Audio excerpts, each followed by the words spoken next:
Pero sila, pagtanong natin, gusto lang nila nga i-judge tayo sa Jesus. Pero ang gwardiya nagasiling pamatian natin. Kung sino gid siya, kilalaan ko natin.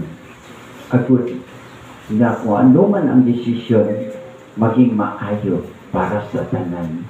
So, wala siya kapamati sa mga marites, wala siya kapamati sa nilasilig sa ipan.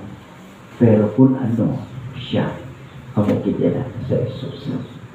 Bato sa iya, kay siling nila, may hari ba na nagaling sa Galilea? Wala sila sa source, real source, na pamatulaan nila kung sino si Jesus. So nagabayin-bahin, pinahin-bahin sila tungkol sa ilang pagtuo, tungkol sa ilang pagkaibalo kay Jesus. Very natural lang ina. Pero sa linggo gani ang gwardiya, nagahipos lang pero nagapangalan din. Kung ano ang maayo, siya ang masunod. Di ba lang? That is very important sa ating kabuhi.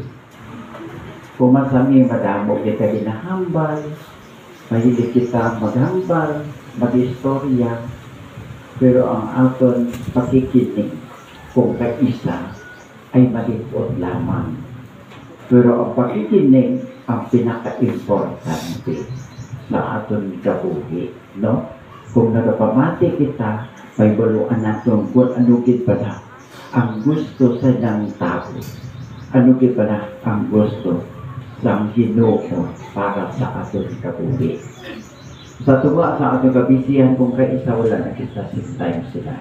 But we need adlaw-adlaw usisaw natin atong pagdimon kay hindi nato na ibaluan mo saan o kita mapatay, no? Mayo gani silang rosal kay dugay siya nga nagsalindi na kayo napakita, no? Kapangwalis siya na, kapatapandilig siya na. Pero siguro sa pagtanaw ko, bisan kapandilig, yung sosyal ko lamang siya makikita, pero tinatanaw na niya ang iya kinubukasan. And we did the best sa iya ginahimo.